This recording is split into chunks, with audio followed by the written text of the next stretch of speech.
আমি আপনাদেরকে একটা ছোট্ট কারগুজারি শোনাই, আপনাদের দিল কেঁদে দিবে। 2016 সালের ঘটনা। তখন ঢাকায় মোহাম্মদপুর আমি খতমে তারাবির জন্য 2 জন হাফেজ নিয়োগ দেওয়া হবে কেন্দ্রীয় মসজিদে। অনেক হাফেজে কোরআনরা সিরিয়াল ধরেছে তারাবি পড়াবে। কার মনে না চায় এত বড় এক মসজিদে আমি যদি চান্স পাইতাম তো আমার কপালটা খুলে যেত। শুক্রবার দিন সবাই দরখাস্ত রাখলো, ইন্টারভিউ শুরু হয়ে গেল। পরের জুমায় অসংখ্য ছাত্রদেরকে দেখছি খতমে তারাবির জন্য ইন্টারভিউ সিরিয়াল দিয়েছে।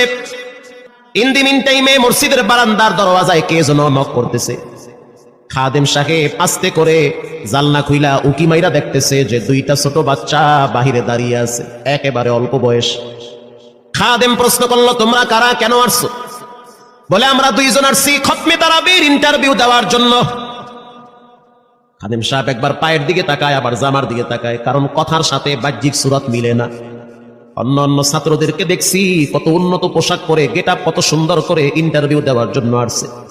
আর এই 2 জনের দিকে তাকায় দেখলাম মনে হয় রাস্তায় ভিক্ষা করতে করতে আইছে, মানায় না, একেবারে গরিব। খাদেম বলল, ইন্টারভিউর ম্যাচ শেষ, চলে যাও বাড়িতে, নেওয়া হবে না। যাদের ব্যাপারে পরীক্ষা নেওয়া হয়েছে তাদের ব্যাপারে ঘোষণা দেওয়া হবে।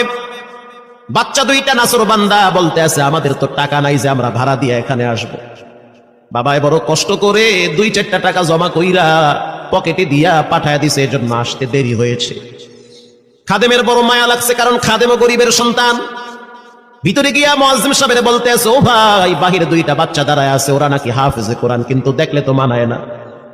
মুয়াজ্জিম সাহেব ধমক দিয়া বলতে আছে, কোনো সুযোগ নাই, তাড়ায় দাও।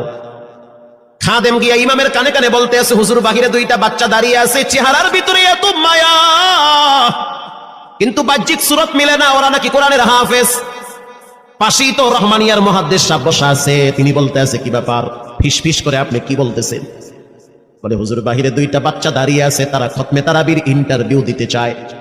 মুহাদ্দিস সাহেব বলল, কোনো কথা নাই, আল্লাহর ঘরের দরওয়াজা খুলে দাও, এখানে কোনো পার্সিয়ালিটি চলবে না।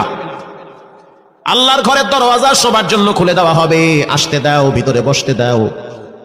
যদিও ওদেরকে দেখতে মানায় না, বংশগত তেমন মর্যাদা নাই, ভিতরে আল্লাহর কোরআন থাকার কারণে আমাদের উপরে ওয়াজিব হয়ে গেছে তাদেরকে সম্মান করা। এবার বাচ্চা 2টা বাহিরে উজুখানায় গিয়া সুন্দর করে উজু বানাইল। উজু বানাইয়া ভিতরে ঢুইকা আমি তাকায় দেখতেছি লঙ্গির এক মাথা নিচে আর এক মাথা উপরে। এতটাই ভয়াবহ অবস্থা, কিন্তু আজীব দৃশ্য। 2 জনের চেহারা একই রকম লাগে, 2 জনের চেহারা একই রকম লাগে। কে বড় কে ছোট বোঝা বড় কঠিন হয়ে গেছে। মুসলমান ভাইরা আমার, ইমাম সাহেব প্রশ্ন করলো, তোমরা 2 জনের বাড়ি কোথায়? বলে, আমরা নারায়ণগঞ্জে ভাড়া থাকি।